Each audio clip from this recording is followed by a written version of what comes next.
마태복음 5장 13절부터 14절 말씀 같이 한 목소리로 합독하도록 하겠습니다. 시작. 너희는 세상의 소금이니 소금이 만일 그 맛을 잃으면 무엇으로 짜게 하려? 후에는 아무 쓸데없이 없어 다만 밖에 버려져 사람에게 밟힐 뿐이라. 너희는 세상의 빛이라. 산 위에 있는 동네가 숨겨지지 못할 것이요. 아멘. 지난주 우리가 심령이 가난한 자, 애통한 자, 온유한 자, 의에 줄이고 목마른 자, 긍휼히 여기는 자, 마음이 청결한 자, 화평하게 하는 자, 그리고 의를 위해서 박해를 받는 자, 이 성품들은 세상의 그 어떤 복을 초월하는 하늘의 복이다 하는 것을 우리가 살펴보았죠. 그것을 소유한 자들이 예수 그리스도를 통해서 하나님의 자녀가 된 여러분과 저임을 살펴보았습니다. 우리는 이미 하나님 나라가 이미 임한 삶을 살고 있습니다. 그 풍성한 삶 가운데 늘 행복하고 평화가 넘치는 삶이 되시기를 주님의 이름으로 축원합니다. 아멘. 제가 요즘 기도하는 게 있어요. 우리 아름다운 교회 성도들의 삶 가운데 평화가 넘치게 하여 주시옵소서. 이 기도를 하고 있습니다. 사랑하는 여러분, 예수께서 주시는 그 평화를 우리 삶 가운데서 이렇게 누려야 됩니다. 누리는 그런 삶을 살아야 되는데, 예수님께서는 이제 이렇게 팔복의 성품을 가진 하나님 나라의 백성들이 이 세상 속에서 어떠한 존재로 살아가야 하는가라는 것을 선언하고 있습니다. 이 살아감의 문제, 어떻게 살아야 할까? 우리는 오늘 본문의 말씀에서 함께 은혜를 나누고자 하는 것입니다. 주님께서 말씀하고 계시죠. 13절, 14절에서 너희는 세상의 소금이다. 너희는 세상의 빛이다 라고 말씀합니다. 여러분, 이 말씀 가운데 너희는 앞으로 세상의 소금이 될 것이야. 그러니까 피나는 노력을 해야 돼 라는 그러한 도덕적 훈계가 있습니까? 아닙니다. 그렇지 않습니다. 너희가 착하게 살고 경건 훈련을 열심히 쌓아서 마침내 세상의 빛이 되라고 요구하는 그러한 자격시험 같은 그런 명령이 있습니까? 없습니다. 창조주 하나님의 권유로 예수님께서 선포하고 계시는 거예요. 너희는 이미 세상의 소금이다. 너희는 이미 세상의 빛이다 라고 말씀하고 있습니다. 복음은 바로 이것입니다. 세상은 무언가를 행해야 존재를 인정해 주지만 주님은 우리의 존재를 먼저 변화시켜 주시고 그 존재에 걸맞는 삶을 살아가라고 말씀하고 계신 것이죠. 이것이 은혜가 아니면 무엇이 은혜겠습니까?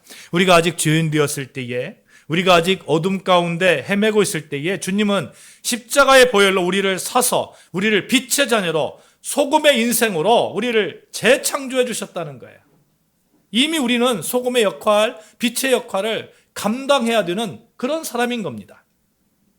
내가 열심히 노력해서 소금의 짠맛을 내는 것이 아닙니다. 예수 그리스도를 구주로 고백하고 하나님 나라의 백성이 된 그 순간 내 안에 지워지지 않는 영적인 흔적, 즉 소금과 빛이라는 위대한 정체성이 이렇게 탁 박혀지는 것이죠. 그러므로 여러분, 내가 과연 소금과 빛이 될 수 있을까라고 의심하지 말라는 거예요. 의심하지 말라는 거. 우리는 이미 주님이 지정하신 세상의 소금이며 빛입니다. 주님은 지금 우리의 신분을 확증해주고 계신 것입니다. 이 세상의 소금과 빛이라는 정체성이 결코 추상적이거나 관념적인 이야기가 아닙니다. 이렇게 살아간 분들이 그 믿음의 조상들이 얼마나 많은지 모르겠어요. 여러분, 우리나라의 기독교가 전파된 지 불과 몇십 년밖에 안 됐잖아요. 그렇잖아요.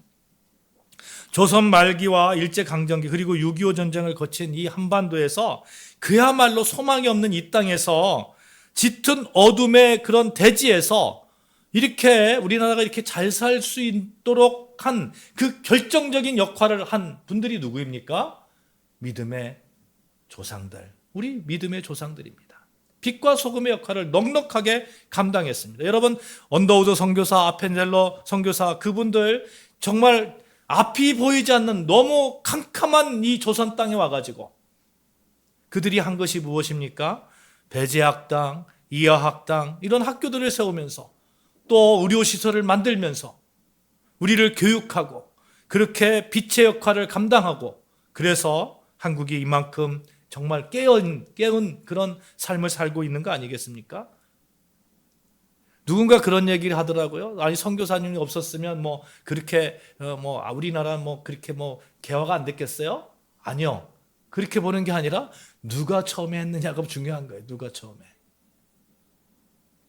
여러분 일제 강점기라는 거대한 어둠 속에서 신앙의 선배들은 결코 맛을 잊지 않았습니다.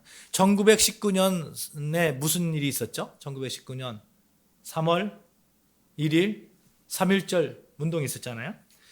이 당시 우리 기독교 인구가 우리나라의 전체 인구 가운데 몇 프로 정도 됐을 것 같아요? 1.3%에서 1.5%랍니다. 100명 중에 여러분 100명 중에 1명이 그리스도인 거예요. 많이 잡아봤자 2명이 그리스도인이에요. 너무나 미미한 숫자입니다. 이 한 줌밖에 되지 않는 작은 그런 숫자인데 소금의 역할, 빛의 역할을 넉넉하게 감당해서 민족 대표 33인 중에 몇 명이 기독교인지 아십니까? 16명이에요. 16명. 그들은 그리스도 안에서 발견한 자유와 정의의 빛을 들고 세상 밖으로 걸어나갔습니다.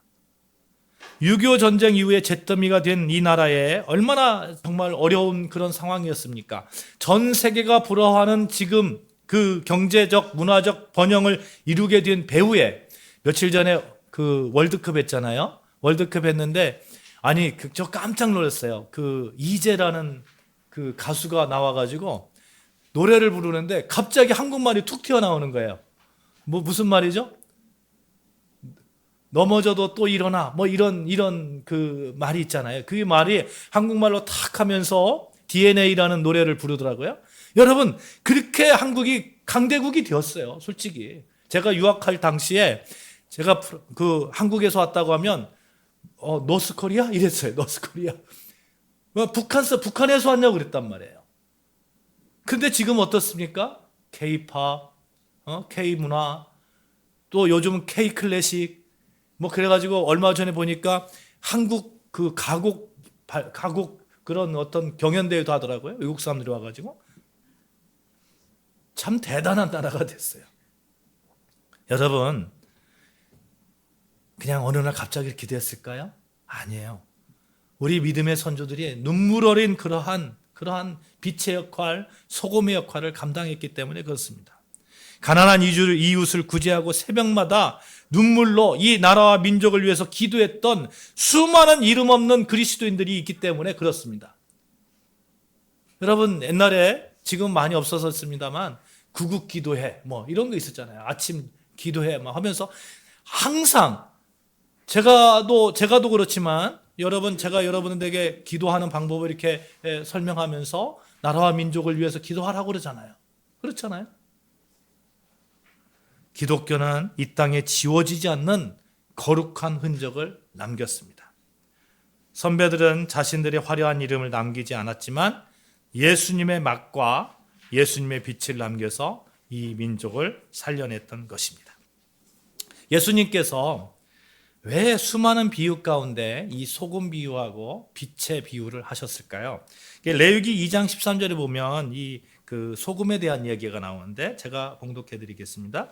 하나님께서 성막의 제사 제도를 이렇게 명하시면서 하신 말씀인데 내 모든 소 제물에 소금을 치라. 내 하나님의 언약의 소금을 내 소재에 빼지 못할지니 내 모든 예물에 소금을 드릴지니라. 이게 소금을 치라는 거예요. 그 소제물에 하나님께 올려드리는 그곳에. 그러면 하나님이 소금에 소금 쳐가지고 맛을 좋게 하려고 소금을 치라고 했을까요? 어떻을까요? 여러분 하나님의 성품 가운데 어떤 성품이 있습니까? 하나님은 변치 않으시는 분이라는 거예요. 그 변함없음에 이 소금만큼 적절한 단어가 없는 거예요. 소금은 부패를 막고 맛을 보존하는 특성 때문에 변하지 않음의 상징이기 때문에 그렇습니다. 이 언약에 결합하면 하나님의 약속은 영원히 지속되는 언약임을 우리는 믿는 것이죠. 그 믿음을 가지시기를 주님의 축복합니다. 아멘. 여러분과 저 예수 그리스도 통해서 하나님의 자녀가 되는 그 언약 안에 있는 거예요. 언약 백성인 거예요. 민수기 18장 19절과 역대하 13장에 보면 하나님이 다윗 왕조가 맺으신 영원한 언약을 가르쳐 변치 않는 소금 언약 이렇게 말씀하고 있거든요. 구약 시대의 소금은 고대 근동 지역에서 계약을 맺을 때에 변치 말자는 의미로 사용되었던 거예요. 변치 말자고. 이게 어떻게 보면 신성한 물질인 거죠. 즉 성경에서 소금은 변화하지 않는 하나님의 신실하심, 부패하지 않는 하나님의 거룩한 언약인 겁니다. 따라서 예수님이 제자를 향해서 너희는 세상의 소금이 되라 하시는 것은 너희는 이제 변해버린 세상 속에서 하나님의 변치 않는 소금 언약을 몸으로 보여주는 언약의 대리인들이 되라 하는 겁니다. 세상은 끊임없이 타락하고 부패하고 변질되지만 하나님 나라의 백성은 변질되어서는 안 된다 하는 겁니다.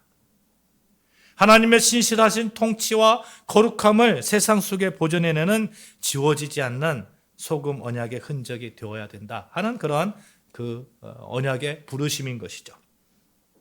또 빛이라는 말도 맞죠. 이사야 42장 6절에 보면 빛이라는 단어가 나오는데 구약의 선지자 이사야의 대예언을 관통하는 핵심 주제는 이거예요.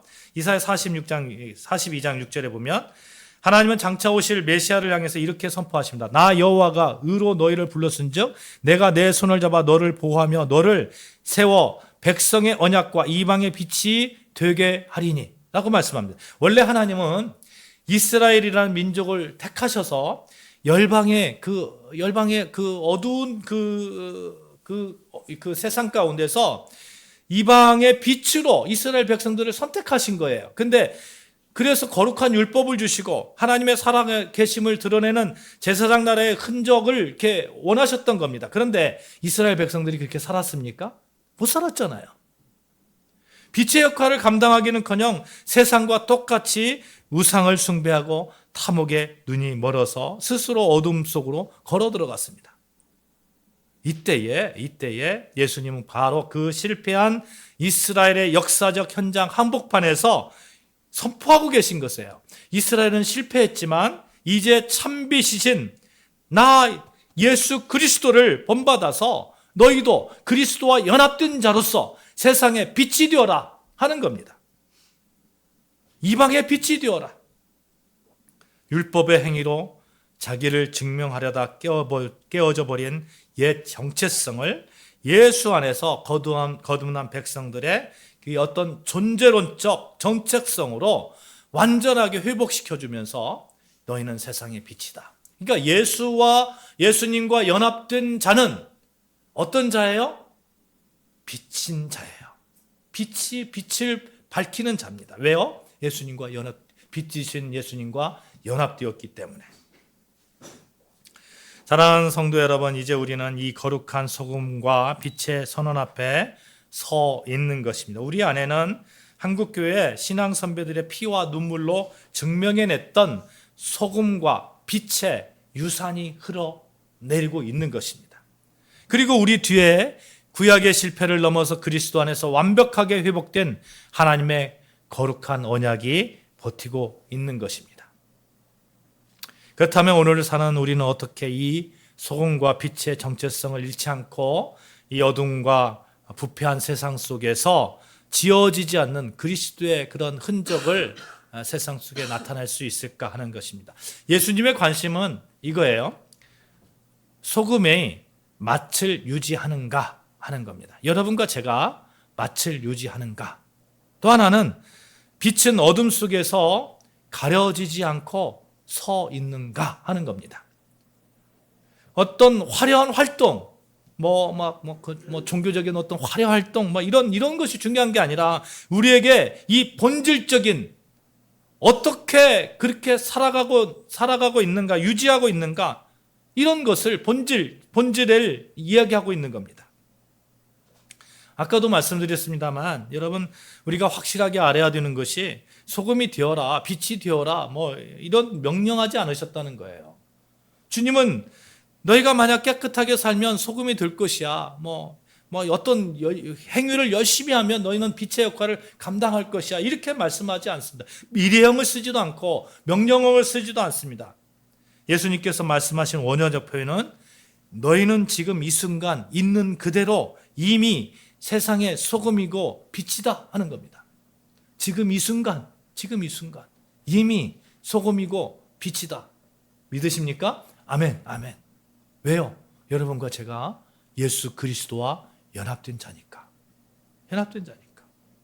정말 충격적인 말씀이잖아요. 어떻게 보면 또 가장 은혜스러운 말씀입니다. 당시 예수님의 제자들 한번 생각해 보세요. 예수님의 제자들이 예수님께서 너희는 이미 소금이야, 이미 빛이야 이렇게 말씀하는데 이 예수님의 제자들은 평범하기 짝이 없는 사람들이에요. 율법을 완벽하게 외우는 사람들도 아닙니다. 바리새인이나 종교적 권력가들도 아닙니다. 갈릴리 바닷가에서 물질을 하다가 방금 불려나온 어부들이에요. 로마 정부의 앞잡이 노릇을 하는 세리입니다. 하루하루 먹기 살기 바쁜 가난하고 소외된 그런 민중들입니다. 세상 기준으로 보면 아무런 흔적도 남길 수 없는 약하디 약한 존재예요. 그런데 예수님께서 그런 자들에게 너희는 세상의 소금이다, 빛이다 이렇게 말씀하는 거예요. 여러분 우리가 우리 자신을 볼 때에 좀 약하다고 느끼잖아요. 내가 무엇을 할 수 있을까? 나같이 가난한 자가, 나같이 지식 없는 자가, 나같이 권력 없는 자가 내가 무엇을 할 수 있을까? 그런데 그런 여러분과 저에게 예수님께서 너희는 소금이다, 너희는 빛이다 라고 말씀하는 것입니다.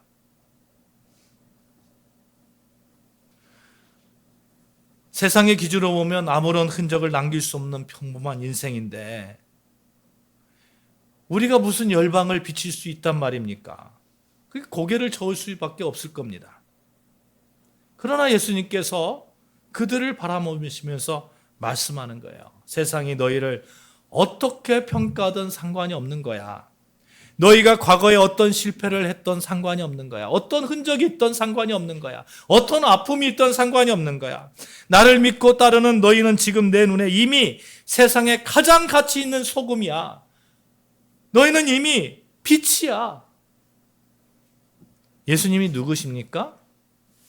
천지를 창조하신 성부, 성자, 성령, 삼위일체 하나님이시잖아요. 하나님께서 여러분과 저의 존재를 그렇게 말씀하고 있는 거예요. 인정하고 계신 겁니다.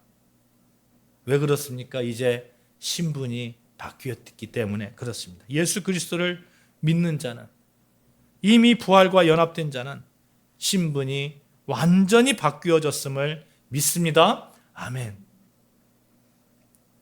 우리가 무엇을 해서 소금이 되는 것이 아니라 예수 안에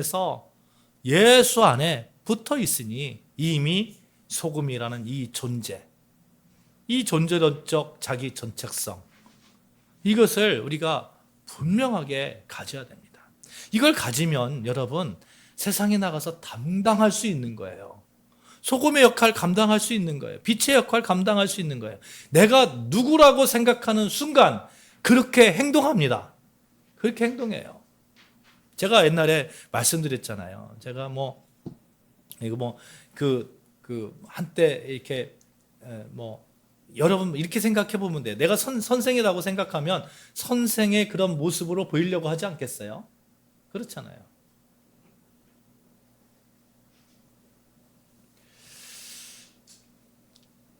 마크 트웨인의 그 왕자와 거지라는 그런 그 소설이 있죠. 흥미로운 그 이야기인데 외모가 비슷하게 생긴 왕자 에드워드와 거지 톰이 장난삼아서 옷을 바꿔 입습니다. 바꿔 입어요. 옷을 바꿔 입는 바람에 진짜 왕자인 에드워드는 이제 궁 밖으로 나가서 이제 거지 생활을 좀 체험하려고 하는 거죠. 거지 체험하려고 하는데 그의 아버지가 이제 거지인 줄 알고 엄청 구박하는 거예요. 구박하고 막 이렇게 하는 겁니다.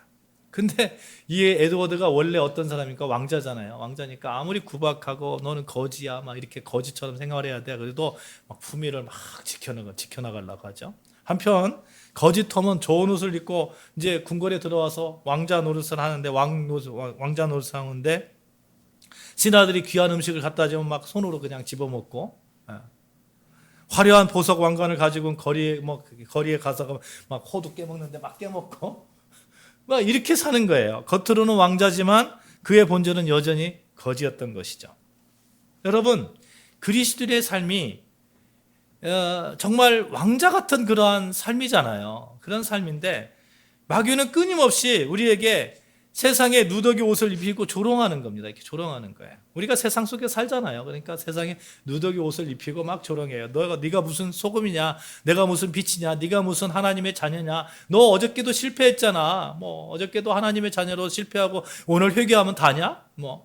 그렇게 살면 다야? 내일 또 실패할 건데 그러면 모레 또 회개하면 다냐? 막 자꾸 이렇게 얘기하는 거예요. 신분을 의심하게 만듭니다. 그러나 세상의 환경이 아무리 거칠고 우리가 비록 삶의 자리에서 때로 넘어질지라도 예수 그리스도의 피값으로 산 여러분과 저입니다. 여러분과 저예요. 그래서 우리 영적 신분은 결단코 변하지 않습니다. 변하지 않습니다. 하나님은 어떤 분이시라겠어요? 변치 않으시는 하나님이시라고요. 변치 않으시는 하나님. 그 하나님이 여러분과 저를 인정해 주셨다는 거예요. 여러분, 하나님이 우리를 소금으로 낙인 찍으셨고 빛으로 인치셨습니다. 그러므로 이제는 내가 무엇을 더 해야 소금이 될까? 불안해할 필요가 없는 거예요. 내가 갖고 있는 이 재능, 내가 갖고 있는 이 삶의 방식 속에서, 내가 갖고 있는 이 환경 속에서 그대로 역할을 감당하면 되는 거예요. 그대로. 나 같은 죄인을 소금과 빛으로 삼아 주셨다니 이 얼마나 놀라운 은혜인가 감격하면서 그렇게 자발적으로 순종의 길을 걸어가면 되는 겁니다. 주님은 우리가 세상의 소금이라고 선언하신 직후에 매우 엄중한 경고를 덧붙이고 있는데 13절 하반절 한번 보실까요? 13절 하반절.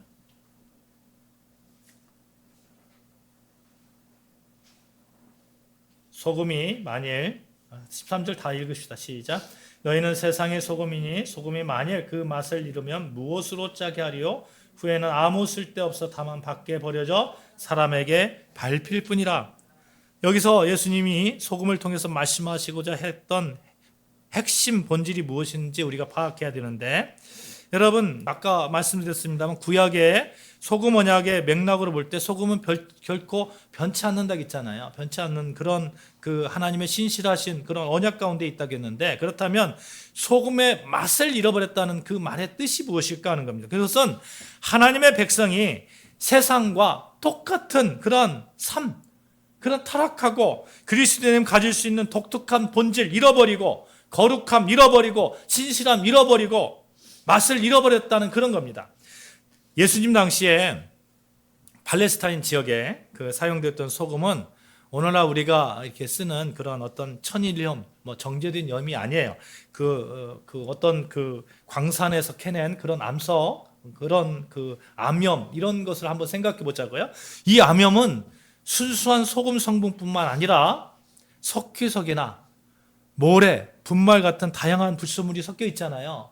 그런데 이 암염 덩어리에 물을 넣으면 진짜 소금 덩어리는 나트륨은 싹 빠져나가고 나머지 이렇게 소금같이 생긴 것만 남을 거 아니에요. 여러분, 이 상태, 이 소금의 맛은 잃어버린 이 상태를 예수님께서 지적하는 거예요. 여러분, 겉모습은 그리스도인인데 소금의 맛은 다 잃어버리고 세상에서 그리스도의 역할을 전혀 감당하지 못하는 그런 자들. 아무짝에도 쓸모가 없어서 사람들의 발밑에 밟히는 수치를 당해전 그런 일은 없어야 되지 않겠습니까? 맛을 잃는다는 것은 부패를 막아내지 못하고 세상의 갈증을 채워주지 못하는 겁니다. 본질을 잃어버린 채 유형적인 화려함만 추구하는 신앙은 결국 세상 사람들에게 너희나 우리나 다를 것이 무엇이냐? 다를 것이 무엇이냐? 이 비아냥을 들을 수밖에 없는 것이죠. 주님의 경고, 오늘날 한국 교회의 뼈아픈 현실을 그대로 관통하고 있지 않나 하는 생각을 해봅니다. 그렇다면 여러분, 우리는 어떻게 소금의 흔적을 남기며 살아야 하겠는가 하는 것이죠. 두 가지를 한번 생각해 봅시다. 여러분, 소금은 소금 없이, 소리 없이 녹아내립니다. 소리 없이 녹아내려요. 스며들어요. 이렇게. 소금은 배추를 절이거나 국을 끓일 때 자기가 소금이라고 소리 지릅니까? 아닙니다. 이렇게 쓱 스며듭니다. 내가 여기 들어간다. 내가 이만큼 비싼 소금이야. 나는 그 소금 중에 비싼 게 뭐예요? 천일염, 나는 천일염이야. 이러면서 막 그렇게 자랑하면서 스며들지 않습니다. 그냥 쑥 스며들어요. 그리스도인의 영향력은 바로 이것이지 않을까 합니다. 나를 증명하려고 목소리를 낮추고, 목소리를 내고, 그렇게 높이는 것이 아니라, 도리어 나를 낮추고, 주님이 보내신 삶의 자리에서 묵묵히 소금처럼 녹아내리는 그런 모습. 하나님께서 주신 그 환경 속에서 그 재능 가지고, 그 모든 그 힘을 가지고, 그냥 묵묵히 감당하는 그 모습. 그 모습이 하나님께서 우리에게 원하시는 그 모습이지 않을까 생각해 봅니다. 사랑하는 여러분, 주님이 내게 주신 그러한 거룩함과 신실함의 본질을 굳게 지켜나가면서 여러분이 받는 모든 땅마다 썩지 않고 아름다운 맛이 살아나는 역사가 있기를 주님의 이름으로 간절히 축원합니다. 아멘. 너희는 세상의 소금이라고 선포하신 예수님께서 이제 14절에 보면 너희는 세상의 빛이라고 말씀하시죠. 산 위에 있는 동네가 숨겨지지 못할 것이라고 말씀합니다. 정말 강력한 말씀이죠. 우리가 산 위에 있는 동네까지 어둠에서 해방시키는 그런 사람들이라는 거예요. 이사야 42장 6절에 보면 하나님은 장차 오실 메시아를 이방의 빛으로 삼겠다고 말씀합니다. 여러분과 저는 그런 예수님과 연합되어진 자예요. 요한복음 8장 12절 말씀에 나는 세상의 빛이니 나를 따르는 자는 어둠에 다니지 아니하고 세상의 빛을 얻으리라. 여러분과 저는 예수님을 따르는 자입니다. 예수님을 따르는 자, 세상의 빛 되신 예수님을 따르는 자. 그러니 여러분과 저도 빛의 역할을 넉넉하게 감당할 줄로 믿습니다. 아멘.